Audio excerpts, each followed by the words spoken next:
Alhamdulillah wassalatu wassalamu ala rasulillah sayyidina wa nabiyina Muhammad ibn Abdullah wa alihi wa sahbihi wa man walah wala hawla wala quwwata illa billah amma ba'd.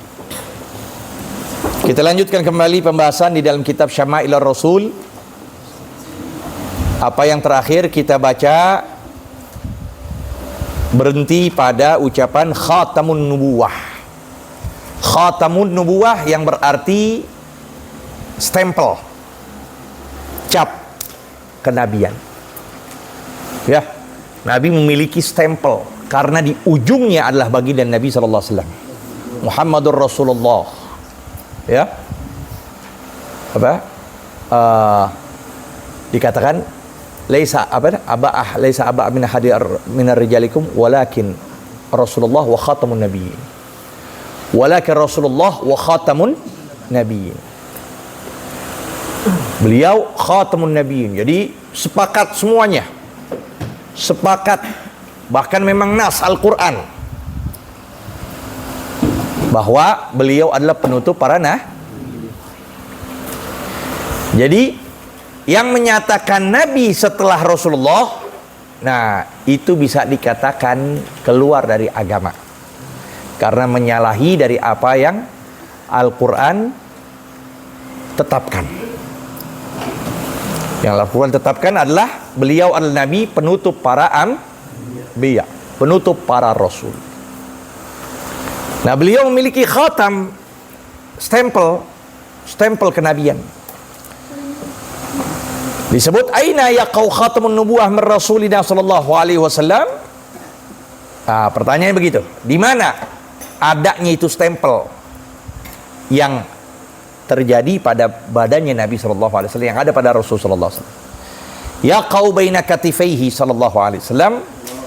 Itu khatamun nubuwah, stempel kenabian berada di tengah-tengah di antara kedua pundaknya baginda Rasul sallallahu alaihi wasallam.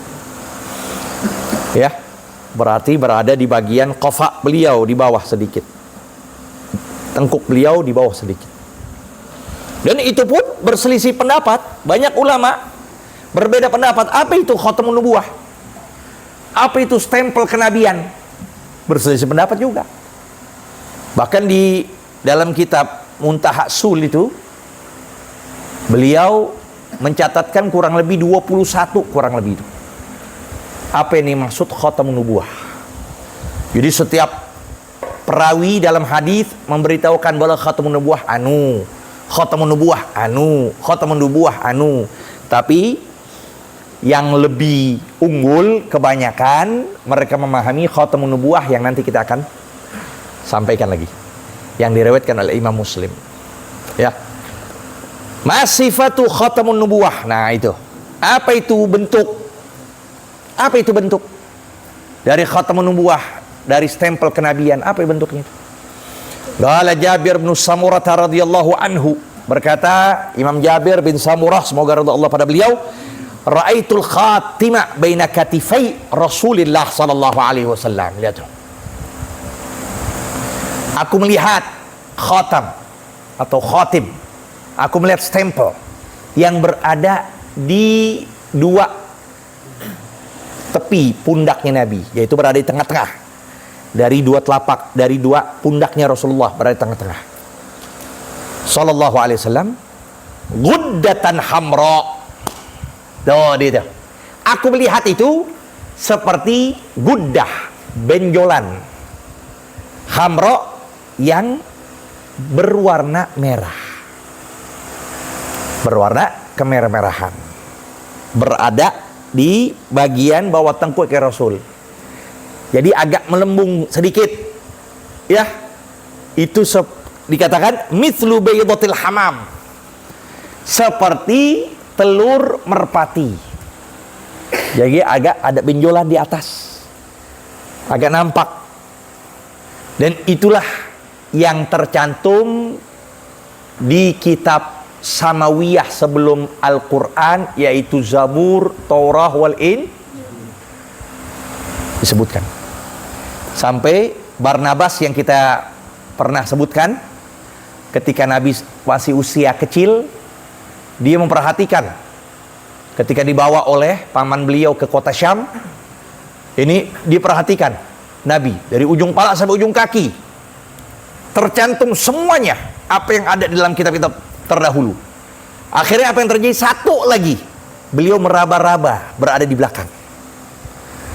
Ini Barnabas meraba sedikit, melihat, dibuka sedikit bagian tengkuknya, didapatkan sudah mulai menonjol. Tuh lihat, masih usia 9 tahun atau sebelum dinobatkan menjadi Nabi dan Rasul. Ketika itu ya, ketika beliau berkembang, maka tambah kelihatan lagi. Sampai 40 tahun, nah itu tambah terlihat lagi. Dan juga diriwayatkan oleh Sayyidatuna Aisyah radhiyallahu anha, yang mana terakhir Nabi SAW wafat di hadapan beliau. Apa yang terjadi ketika beliau Rafiqul A'la, beliau berpindah ke Allah, maka Sayyidina Aisyah memegang itu khatamun nubuwah, maka tidak ada, hilang itu stempel yang ada, ya, khatamun nubuwah itu sudah nggak ada di tengkuk ya Rasulullah. Nah, ini menunjukkan riwayat yang banyak yang sahih menunjukkan bahwa seperti itu, benjolan guddatan hamra, benjolan yang berwarna merah, mithlu baydatil hamam yushbih jasadah, seperti telur merpati benjolannya. Wajhur Rasul sallallahu alaihi wasallam, wajah baginda Nabi besar Muhammad sallallahu alaihi, semoga Allah anugerahkan kita bisa berjumpa Rasulullah. Tidak manaman, tidak yaqdhatan, sekurangnya manaman. Tidak terjaga, sekurangnya dalam keadaan kita mimpi, tidak Allah cabut roh kita, melainkan bisa berjumpa baginda Nabi besar Muhammad sallallahu alaihi wasallam. Kaifa wasafa Jabir bin Samurah radhiyallahu anhu wajhar Rasuli sallallahu alaihi wasallam. Bagaimana seorang sahabat bernama Jabir bin Samurah mensifatkan, menggambarkan akan wajahnya Rasul sallallahu alaihi wasallam. Sa'ala rajulun, bertanya seseorang, as-sahabiyya Jabir bin Samurah, ya, bertanya seorang sahabat, salah satu seorang akan sahabat yaitu Jabir bin Samurah, an wajhir Rasul sallallahu alaihi wasallam, tentang wajah baginda Nabi sallallahu alaihi wasallam. Ahwa mithlu saif, apakah beliau itu seperti pedang lancip, ya, seperti pedang lancip. Faqala la, maka beliau Jabir bin Samurah menjawab tidak lancip. La, ya, mithlu syamsi wal qamar mustadir, tetapi beliau agak nggak dikatakan seperti banget, tidak, agak seperti matahari dan bulan. Jadi tidak lancip juga tidak bulat, pertengahan antara lancip dan bulan. Layaknya itu matahari, bulan begitu terangnya. Nah itu, terangnya seperti matahari, bal adwa minal qamar. Tuh lihat, bahkan lebih bersinar ketimbang bulan purna sallallahu alaihi wasallam. Tuh dia. Ya, seperti kayak kita bilang, ya, tidak bulat, tidak lancip, oval jadinya. Ya, tidak bulat, tidak lancip. Perpaduan itu. Bima syabbaha Abdullah bin Mas'ud.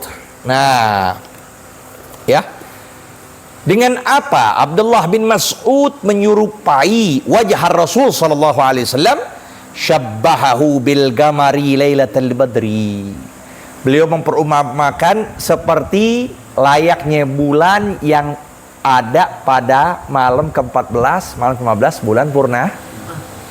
Sempurnanya, penyerupanya seperti bulan purnama, terang benderang. Dan itulah yang terjadi oleh Sayyidatuna Aisyah ketika beliau sedang menjahit, tiba-tiba apinya padam, mati, jatuh itu jarum ke tanah, ya. Kamar dulu nggak kayak kita pakai ubin, dulu pakai tanah, maka dalam keadaan gelap. Sayyidina Aisyah meraba-raba, gelap, meraba-raba. Tiba-tiba disitulah Nabi membuka pintu. Ketika beliau buka pintu, langsung terang benderang kamar tersebut, sampai Sayyidatuna Aisyah bisa mengambil jarum dengan bantuan dari cahaya baginda Nabi besar Muhammad. Syabbahu bil gamar, dalam keadaan terangnya, ya, indahnya, eloknya. Itu yang terjadi dalam wajah baginda Nabi sallallahu alaihi wasallam. Ya, sampai Nabi menyatakan, wailun, celaka. Wailun, celaka. Wailun, celaka. Liman lam yarani yaumal qiyamah. Bagi mereka yang tidak memandang dan melihat aku di hari kiamat. Semoga kita termasuk orang yang mendapatkan anugerah tersebut. Sebelum di hari kiamat, sebelum sekurang-kurang ketika ruh kita dicabut, kita berharap di hadapan baginda Nabi besar Muhammad sallallahu alaihi wasallam. Nah, wa kaifa wasafa Abu Tufail. Nah, lihat deh. Ini sahabat semuanya, sahabat sighar. Ini sahabat yang kecil-kecil. Ini semua sahabat yang disebutkan, diriwayatkan tentang khilqah Nabi, postur tubuh Nabi, itu kebanyakan yang meriwayatkan bukan kibarus sahabat. Maka lihat, dari tadi semuanya, ya, Jabir bin Samurah, Abdullah bin Mas'ud. Siapa Abdullah bin Mas'ud? Orang yang selalu duduk bersama Rasul. Sahibus sir Rasulullah, teman rahasianya Nabi. Dia yang megang bantalnya Nabi, dia yang megang siwaknya Nabi, dia yang megang sendalnya Nabi. Sekalipun dikatakan beliau tidak tinggi, sampai lagi mau potong kayu siwak, angin lagi kencengnya, sampai tergeser dia. Angin lagi kenceng sampai dia tergeser, saking kecilnya badannya. Akhirnya para sahabat tertawa. Para sahabat tertawa. Ditanya Rasulullah, kenapa kalian tertawa? Saking tipis betisnya Rasulullah. Saking tipis betis, angin aja bisa. Angin, ya, bertiup bisa dia tergeser badannya. Saking tipis. Maka Nabi nyatakan, ketahuilah betisnya Abdullah bin Mas'ud satu aja. Itu dengan kebaikan yang dimiliki bisa menandingi di hari kiamat gunung Uhud. Gunung Uhud gak ada apa-apanya dengan kebaikan Abdullah bin Mas'ud dari satu betis. Nah, ini. Jadi orang-orang yang dekat, yang kecil-kecil, termasuk Abu Tufail. Ini Abu Tufail adalah sahabat terakhir Rasul. Akhir sahabat Rasul Abu Tufail. Jadi mereka itu orang anak-anak kecil yang bisa mensifatkan Rasul. Adapun kibarus sahabat, Sayyidina Umar, Sayyidina Abu Bakar, nggak ada yang berani memandang lama-lama dari bagian wajah atau badannya Nabi Sallallahu Alaihi Wasallam. Nggak ada yang bisa berani. Semuanya tunduk. Ka'anna ala ru'usihim at-tayr, seakan-akan di atas kepala mereka ada burung. Tunduk semua. Nggak bisa mandang lama-lama Rasul. Sehingga mereka nggak bisa mensifatkan secara detail dari bagian tubuhnya baginda Nabi Sallallahu Alaihi Wasallam. Melainkan anak-anak kecil, ya, anak-anak kecil yang memang mereka memang dari anak kecil biasa, wajar, ya, belum ada tuh sifat malunya, belum ada. Kadang duduk di pangkuan Nabi, kadang dia pipis di pangkuan Nabi.